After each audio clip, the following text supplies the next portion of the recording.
네, 이번 시간은 전략주 AS 시간입니다. 두 분의 전문가님께서 방송 중에 실제로 추천드렸던 종목에 대해서 또 어떤 전략이 필요할지 이야기 들어보겠습니다. 먼저 이창용 대표님의 전략주 AS부터 들어가 봅니다. 첫 번째 종목 2월 7일에 매수했던 에코프로입니다. 오늘 또다시 신고가 달성을 했는데요. 지난 방송 때는 좀 수익 실현해보자 이런 이야기 해주셨는데 목표가가 상향이 됐습니다. 네, 목표가를 좀 수정을 좀 해야 될 것 같고요. 네. 그 이유가 좀 있습니다. 그래서 네. 흔적이 좀 있는데요. 네. 이거 좀 표를 좀 보면서 좀 설명을 좀 드리겠습니다. 네. 일단은 이게 공매도 잔고를 보여줄 수 있는 한국거래소의 공매도 종합정보고요. 여러분들이 이제 보시면은 상승했던 기점이 바로 공매도 잔고가 확 줄었습니다. 한 40%에서 50% 정도까지 줄었는데 그 시기 때 차트를 한번 보도록 하겠습니다. 네. 제가 방송에서 말씀드렸던 시기가 바로 요 시기 때일 겁니다. 그래서 2월 6일 날쯤, 그래서 공매도 잔고를 또 보시면 거의 확 줄었죠. 그래서 한 30-40% 공매도 잔고가 줄면서 이후에 방송에서 공개해드리고 나서 90% 이상의 주가 상승을 보여줬는데요. 오늘 잔고를 보시면은 다시 돌아왔습니다. 공매도 세력들, 소위 말하는 공매도 세력들이 정말 이악 물고 네. 다시 한번 공매도를 하는 것이 아닌가 좀 생각이 되기 때문에 이 부분에 있어서 저는 다시 한번 상승을 좀 바라보고 있습니다. 그래서 제가 기존의 목표가를 계속 상향을 해드렸다가 그 이후에 중단을 좀 해드렸거든요. 그래서 이번에는 좀 다릅니다. 그래서 이번에는 아직 가보지 않은 30만 원대를 제시를 해드리도록 하겠습니다. 그래서 지금 2차 전지 그리고 로봇, AI 쪽 여러 가지 테마들이 많은데요. 2차 전지 쪽 안에서 제가 앞서서 방송에서도 말씀을 드렸지만 에코프로만한 종목이 없습니다. 현재까지 주가 상승도 그렇고 매출 면에서도 그리고 영업권 면에서도 지금 에코프로만한 종목들이 없기 때문에 여러분들이 만약에 가지고 계신다면 그리고 여러분들이 2차 전지를 공략하시려면 이 에코프로만한 종목이 없다라고 말씀을 드리겠고 그 이후에 이제 2차 전지 관련주들이 상당히 많습니다. 전부 다 에코프로를 따라간다 이렇게 좀 보시면 좋을 것 같고요. 오늘 에코프로가 시장이 눌리는데도 불구하고 네. 15%의 상승을 보여줬습니다. 그래서 이 부분을 놓고 봤을 때는 사실 조금 더 상승 여력이 있다라고 말씀을 드리겠고요. 목표가는 30만 원대 다시 한번 좀 제시를 해드리면서 추가적인 공략을 좀 노려보도록 하겠습니다. 그리고 앞서서 계속 이제 제가 말씀을 드리지만 네. 2차 전지 쪽은 계속 상승을 하고 있습니다. 산업군 안에서도 제일 빠르게 성장을 하고 있는 섹터가 바로 2차 전지 쪽이고요. 그리고 이제 후발 시장인 전방 시장인 이제 전기차 시장도 연 20% 이상의 성장을 좀 보여주고 있기 때문에 이 부분 안에서 여러분들이 충분하게 공략이 좀 가능하다. 말씀을 좀 드리겠고요. 아마 오늘 미증시가 빠진데도 불구하고 오늘 만약에 미증시가 빠지더라도 내일장에 추가적으로 에코프로는 상승할 여력이 있다. 이 부분을 좀 말씀을 좀 드리면서 목표가 30만 원대 말씀을 드리도록 하겠습니다. 네, 오늘 에코프로가 15% 급등 마감하면서 28만 원 선으로 끝냈습니다. 목표가 30만 원으로 재전략해 주셨고요. 공매도 세력이 다시 들어왔다. 다시 한번 상승에 베팅해 주셨습니다. 또 2차 전지 업종 내에서는 에코프로만한 종목이 없다는 의견과 함께 2차 전지 산업이 가장 빠르게 성장 중인 섹터이고 또 전기차 시장의 상승세까지 이야기해 주시면서 업종 이야기까지 들어봤습니다. 다음 AS 종목은 역시나 2차 전지 관련 종목 코스모 화학입니다. 2월 16일에 매수를 했고요. 지난 방송 때 좀 길게 장기적으로 폐배터리 시장이 이제 시작이다. 홀딩 의견 주셨거든요. 네, 어떤 의견? 이죠. 네, 그대로 홀딩입니다. 왜 그러냐면 2차 전지 쪽 계속 제가 지겹도록 말씀을 드리는 것 같습니다. 네, 정말로. 오늘 다 네. 2차 전지. 네, 맞아요. 네. 네. 왜냐하면 사실 지금 우리가 꿈을 먹고 있는 시장 안에서 뭐 AI도 있고 뭐 로봇 쪽도 있고 하지만은 실제로 매출이 사실 캐파가 그렇게 많지는 않습니다. 그쪽 업종 시장이. 하지만 2차 전지 그리고 전기차 시장은 다릅니다. 지금 현대차도 공격적으로 전기차에 대해서 투자를 하겠다 이렇게 밝혀 놓은 상태이고요. 그리고 유럽 안에서도 지금 우리 전기차 시장 점유율이 계속 늘어나고 있는 상황. 그리고 그리고 미국 안에서도 계속적으로 내연기관 차량에서 전기차로서의 전환을 계속 꾀하고 있는 상황이기 때문에 필연적으로 2차 전지 쪽은 갈 수밖에 없는 종목이라고 보시면 되실 것 같고요. 그리고 이제 폐배터리 시장, 그 안에서 이제 폐배터리가 제일 중요한데요. 제가 지난 영상에서도 말씀을 드렸다시피 우리나라는 사실 자원이 많이 없습니다. 니켈도 그렇고 망간이나 리튬 이런 자원이 많이 없는데 폐배터리 시장이 그래서 갈 수밖에 없는 시장입니다. 코스모학이 지금 폐배터리 시장도 노리고 있고 사업을 확장하고 있기 때문에 그 안에서 큰 흐름 안에서 여러분들이 좀 공략을 하신다면 여러분들 지금 코스모학이 많이 올라갔습니다. 차트를 보시더라도 제가 이날 매수 사인을 드렸을 겁니다. 이날 매수 사인 드렸는데 사실 여러분들이 좋아하시는 건 바닥에서 올라가는 이제 가격적인 메리트가 이제 차트상에서 그런 종목을 많이 좋아하실 텐데요. 제가 이 종목을 제2의 에코프로라고 말씀을 드렸습니다. 그 이후에 이제 주가 상승을 보시면은 정말 제2의 에코프로가 될 정도로 주가 상승 탄력을 많이 보여준 상황입니다. 왜냐면은 코스모학은 사실 폐배터리 시장 안에서 이제 1위라고 보시면 되실 것 같고요. 그 유일무이한 이점이 바로 이런 주가 상승을 보여주지 않았나 싶습니다. 그래서 코스모학은 여러분들이 가지고 계신다면 그대로 가지고 계셔도 되실 것 같고요. 뭐 시가총액이나 아니면 주가 이격에 상관없이 만약에 네. 2차 전지 쪽 최근에 코스피, 코스닥이 굉장히 좀 흔들리고 있죠. 지표 발표에 따라서 그리고 금리 인상에 따라서 그 부분에 미국 증시도 떨어지고 우리나라 증시도 오늘 떨어졌는데 그것과 상관없이 2차 전지 시장 그리고 전기차 시장은 확대가 될 것입니다. 그래서 그 안에서 여러분들이 포인트를 잡고 공략을 하신다면 코스모학 지금 더 끌고 가도 괜찮으니까 조금 더 수익 극대화 전략을 말씀을 드리도록 하겠습니다. 네, 두 번째 종목은 코스모 화학이었습니다. 전기차와 함께 필연적으로 갈 수밖에 없는 2차 전지 종목 이야기해 주셨고요. 특히 이런 자원이 나지 않는 우리의 입장에서는 폐배터리 시장이 꼭 갈 수밖에 없다 이야기 들어봤습니다. 계속해서 홀딩 보유 의견으로 정리해 보겠습니다. 다음 AS 종목도 2월 20일에 매수했던 2차 전지 관련주 세비캠입니다. 목표가를 13만 원으로 상향했고요. 보유 의견 주셨는데 어떤 이야기 또 들어볼 수 있을까요? 13만 원까지 봐야죠. 네. 일단 봐야 되고요. 네. 그 이유는 제가 앞서서 계속 말씀을 드렸지만 네. 코스모학도 그렇고 에코프로도 그렇고 현재 시장 키워드 1월 달부터 2월 달까지 시장 키워드가 딱 네 가지로 나눠질 것 같아요. 그러니까 AI, 로봇, 그리고 2차 전지, 그리고 최근에 다시 떠오르고 있는 우주항공 쪽 키워드가 있는데요. 이 키워드들은 시장이 떨어지는데도 불구하고 관련 종목들이 올라가고 있기 때문에 그런 종목들을 여러분들이 잘 잡으시면 되실 것 같고 세비캠이 코스모학과 조금 다른 점이 뭐냐면 그래도 가격적인 메리트가 있다. 이 부분 좀 말씀을 드릴 수 있을 것 같아요. 코스모학, 그 에코프로 많이 올라갔기 때문에 여러분들이 접근하시기엔 좀 어려우실 수가 있습니다. 하지만 세비캠은 현재까지 바닥에서 올라오고 있는 상황 그리고 우상향 초기 추세이기 때문에 여러분들이 가격적인 메리트와 함께 산업에 대한 성장성까지 노리시려고 하시면은 세비캠이 좀 여러분들이 접근하시기에 좀 편하실 것 같고요. 그리고 앞서서 말씀드렸다시피 세비캠도 폐배터리 관련주입니다. 폐배터리 관련주이기 때문에 이 부분 안에서 여러분들이 좀 공략을 좀 해보시면 좋을 것으로 예상이 됩니다. 목표가는 13만 원대 그대로 유지를 하면서 추세적인 부분 상향이 됐는지 한번 지켜보도록 하겠습니다. 네, 세비캠 바닥권에서 우상향 보이는 초기 추세를 보이고 있다 말해주셨습니다. 그렇기 때문에 가격 메리트와 함께 산업 성장력까지 노려볼 수 있는 종목으로 그대로 13만 원 목표가까지 보유 이렇게 말씀해 주셨습니다.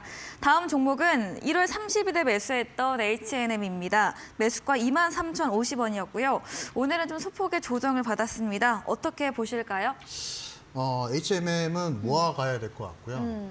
지금 업황이 굉장히 좋기 때문에 네. 좀 모아가면 좋을 맞아요. 것으로 예상이 좀 됩니다. 네. 일단은 수급적인 부분 좀 살펴보면서 공략을 다시 한번 AS 좀 해드리겠습니다. 최근에 외국인과 기관이 계속 매수를 좀 들어가고 있죠. 그 이유는 사실 실적과 그리고 특이점이 연기금에서 계속적으로 요 며칠 새에 10일 이상 매수를 들어가고 있다는 것이고 이렇게 된다면 메이저 수급이 계속적으로 모아가고 있다는 점이거든요. 그래서 지금 최근에 조선해운 업황이 굉장히 좋게 흘러가고 있습니다. 실적 면에서도 지금 조선해운 쪽 그리고 최대 실적을 계속적으로 보여주고 있기 때문에 여러분들이 만약에 3월 달에 중국의 리오프닝이 본격적으로 좀 진행이 된다면 그러한 수혜를 가장 빠르게 받을 수 있는 업종 중 하나일 것으로 예상이 됩니다. 그래서 조선해운 업종들 그리고 관련한 업종들을 우리가 좀 살펴본다면 크게 수익을 낼 수 있다 말씀을 좀 드리겠고요. 다만 HMM 같은 경우에는 시가총액 상위 종목군입니다. 그래서 다른 종목에 비해서는 좀 주가 탄력성이 좀 떨어질 수는 있겠지만은 우리가 이제 주가는 실적에 기인한다고 봤을 때는 충분히 지금도 공략이 가능하다 말씀을 좀 드리겠고요. 앞서서 제가 제시해드렸던 목표가는 그대로 가겠지만은 사실 HMM 기존 과거의 차트를 좀 보자면 과거에 거의 5만 원대까지 올라갔기 때문에 그 부분을 놓고 봤을 때 사실 우리가 그 부분도 절반이라도 갈 수가 있는 거거든요. 그래서 제가 앞서서 제시해드렸던 목표가는 3%였지만은 사실 그 부분은 이제 단계적으로 좀 보셔야 되실 것 같고요. 저는 최소한 10%에서 20% 정도는 여러분들이 수익 내고 나올 수 있지 않나 생각이 되고 그 시기적인 부분은 중국의 경제 재개가 본격적으로 시작이 되고 그 효과가 나올 수 있는 3월 달, 4월 달 정도에 이제 주가 탄력이 본격적으로 나올 것으로 보입니다. 그래서 이 종목을 가지고 계신 분들 그리고 모아가고 계신 분들 같은 경우에는 마음 편안하게 기다리셨다가 그 시기적인 부분 실적 시즌이 나올 때 아마 본격적인 탄력을 보일 것으로 예상이 됩니다. 이 종목 잘 모아가시면서 수익 내시면 좋을 것으로 예상이 됩니다. 네, 좀 업황 실적은 좋으나 주가에는 반영되지 못하고 있는 종목이죠. 하지만 업황 너무 좋고 최대 실적이 계속 보여주고 있는 만큼 이 3분기 중국 리오프닝 본격 진행과 함께 수혜받을 수 있는 종목 업황으로 이야기해 주셨습니다. 단기적으로 3%, 또 중장기적으로는 10에서 20%까지도 가능하다. 이렇게 좀 길게 보유 의견으로 마지막 H&M까지 들어봤습니다. AS 진행해 주신 이창용 대표님에게 더 많은 전략을 얻고 싶으시면 문자샵 3772번으로 이창용 대표 적어서 보내시면 저희가 답장으로 입장 가능한 채팅방에 링크 보내드리겠습니다. 네, 이번에는 적풍 전문가님의 전략주 AS도 들어가 보겠습니다. 첫 번째 종목은 1월 31일에 매수했던 저출산 관련주 제로투세븐입니다. 금요일 날 이런 출산 지원책 이슈와 함께 주가 장중에 15% 급등을 했고요. 오늘도 장중에 8% 상승하기도 했습니다. 제로투세븐 수익률 달성을 했네요. 네. 네. 일단 우리 제로투세븐 및 우리 저출산주 매매하신 분들 다 네. 수익 축하드리고요. 아직 이 재료는 끝난 것 같지는 않습니다. 왜 그러냐면 이 저출산이라는 게 우리나라도 심각한데 옆 나라 중국이 지금 엄청 네. 심각하다고 하더라고요. 그래서 몇 년 전부터 이제 산하 제한 정책을 폐지하고 막 그러는데도 불구하고 이제 인구의 어떤 성장 속도가 과거만큼 따라가지 못하다 보니까 중국에서 오히려 한국의 케이스를 놓고서 한국이 지금 저렇게 고령화가 되고 있다. 일본이 됐고 한국이 더 빠르게 되고 있는데 중국도 그렇게 되면 안 된다라고 해서 우리나라가 굉장히 좋은 그 저출산 고령화의 그 어떤 교육 자료가 되고 있다고 합니다. 그래서 중국발 그 저출산 정책이 만약에 나온다고 하면 우리나라보다 더 강력한 정책이 나올 수밖에 없어요. 나라 규모 자체가 다르기 때문에. 이제 그런 거를 염두에서 드렸던 거기 때문에 제로투세븐이 이번에 올라간 구간은 당연히 우리가 차익 실현을 해야 되는 우리 목표 구간이었었고 같이 가는 종목들이 있는데요. 아가방 컴퍼니도 비슷하게 가고 있어요. 차트가 거의 동일합니다. 그리고 이번에 또 한 가지 이제 메디앙스. 예전에 이제 보령 메디앙스였는데 사명이 이제 바뀌었죠. 메디앙스도 비슷하게 가고 있어요. 근데 그 중에 이제 제가 제로투세븐을 가지고 온 이유는 여러 가지 종합을 해봤을 때 그리고 이제 중국 쪽에서 나오는 매출을 봤을 때 이 회사가 가장 규모가 크기 때문에 선택을 했었습니다. 그래서 이번에 수익 실현했는데 만약에 이 종목이 8,000원 이하로 내려온다면은 저는 다시 사서 목표가를 제시해드렸었던 9,000원 위로 올라가면 파는 이런 매매를 올해 한번 계속 반복적으로 해보면 어떨까 이런 생각도 들어요. 그래서 이거는 추가적으로 말씀드리는 거니까 다음번에 떨어지게 된다면은 제가 또 그때 추가 전략 드리고 우리 노란톡방에서 또 기회가 생긴다면 잡을 타이밍 말씀드릴 테니까 한 8,000원 이하로 내려왔을 때 다시 한번 관심을 가져보시기 바라겠습니다. 네, 제로투세븐 목표 수익을 달성을 했습니다. 저출산 문제가 우리나라뿐 아니라 이 중국에서도 우려가 되고 있는데요. 앞으로도 중국발 이슈까지 더해지면 추후 상승 여력은 또 있다 말해주시면서 8,000원 이하로 가격 조정받으면 9,000원 선에서 매도해보는 전략 좀 추가적으로 유효하다 이렇게 말해주셨습니다. 다음 AS 종목입니다. 12월 15일에 매수했던 아모그린텍입니다. 오늘 2.9% 상승 마감하면서 13만 8,600원으로 13,860원으로 마감을 했는데요. 아모그린텍도 어떤 전략 이야기해 주실까요? 네, 이 종목은 제가 테슬라 얘기를 좀 드리면서 네. 드렸던 종목이었고 연초에 테슬라가 주가가 2배가 올랐는데 네. 이 종목은 아직 2배가 되지 못했습니다. 중간에 13,000원 밑으로 떨어졌을 때 차트 보시면 연초에 주가가 급락했었던 순간들이 있었는데 그때 제가 이제 추가 매수 기회를 말씀을 드렸었어요. 그래서 그때 추가 매수를 혹시 하신 분들이면은 지금 수익 구간에 접어들었을 것이고 만약에 추가 매수를 안 하고 아직도 첫 매수가에서 그대로 들고 있으시다면은 얼마 전에 한번 본전 살짝 갔다 왔었고 아마 그런 형태일 거예요. 근데 제가 이 종목을 계속해서 좋으니까 가져가시고 더 사세요라고 말씀을 드렸던 이유는 실적이에요. 좀 전에 이제 이창용 대표께서도 그 배터리 얘기를 많이 주셨지만 배터리라는 산업 자체가 다른 어떤 요즘에 뭐 인공지능이나 이런 것처럼 한 방에 어떤 폭발력 자체는 많이 없었다가 이제 최근에 다시 또 이렇게 좀 부각이 되고 있는 부분이라서 저는 이제 배터리 관련주 플러스 다가오는 3월 1일 날에 있는 테슬라 관련주 두 가지로 저는 좀 보고 싶어요. 그래서 이번에 테슬라에서 어떤 얘기를 해줄지는 저도 좀 시나리오를 갖고 기다리고 있는데 오늘 장이 좋지 않았잖아요. 네. 오늘 증시가 하락하는 장에서도 기관 외국인 쌍끌이 순매수 확인됐고 주가 소폭 상승하는 거 올라가는 걸 보면서 이번에 3월 달쯤에는 우리 목표가 한번 갈 수 있겠다는 생각이 들었어요. 그래서 아모그린텍은 잘 가져가시고 제가 그때 제시해드렸던 가격대가 최초 매수가가 14,000원대 그리고 13,000원 이하에서 추가 매수 드렸으니까 지금 가격대도 괜찮은 거예요. 나쁘지 않은 가격이니까 이번에 테슬라 준비하는데 어떤 종목 사야 될지 모르시겠다면 잠시 후 8시 공개 방송 오시는 게 제일 정확하고요. 나 시간이 안 된다 그러신 분들은 한번 아모그린텍을 다시 한번 잘 매수 관점으로 보시기 바랍니다. 네, 아모그린텍 테슬라와 함께 묶이는 종목입니다. 테슬라 주가가 올라간 것 대비해서는 아직 따라가지 못하고 있는데요. 하지만 실적이 좋은 종목인 만큼 계속해서 모아가는 전략 말해주고 계시고요. 또 3월 1일 테슬라 마스터 플랜 3에 대한 기대감 갖고 좀 3월 중에는 목표가까지도 올라갈 수 있다 이렇게 전망 남겨주셨습니다. 다음 AS 종목은 12월 22일에 매수했던 이 모듈러 재건 관련 종목 SY입니다. SY는 또 어떤 이야기 들을 수 있을까요? 그때쯤에 제가 테슬라에 좀 꽂혔어가지고 네. 테슬라 관련주를 많이 드렸었어요. 그래서 방금 아모그린텍이랑 근데 연계돼서 또 SY를 그때 추천했던 기억이 납니다. 그리고 나서 이제 1월 달부터 좀 가려다가 주가가 얄짤하게 휘청 좀 내려온 그런 모습이었었는데 SY가 이제 올라가는 재료가 이제 우크라이나 재건 그리고 최근에 또 저기 터키, 튀르키예 쪽에서 지진이 좀 발생하면서 그런 재건 이슈 이런 것들이 일단 있어요. 근데 아직 우리 쪽에서는 본격적으로 이렇게 물자들이 나가거나 하고 네. 있지만 이런 뭐 또 프로젝트를 참여한 건 아니기 때문에 주가가 아직 오르진 않고 있죠. 자, 그러면 SY가 이번에 재건 이슈가 아닌 다른 걸로 본다면 뭐가 있을까?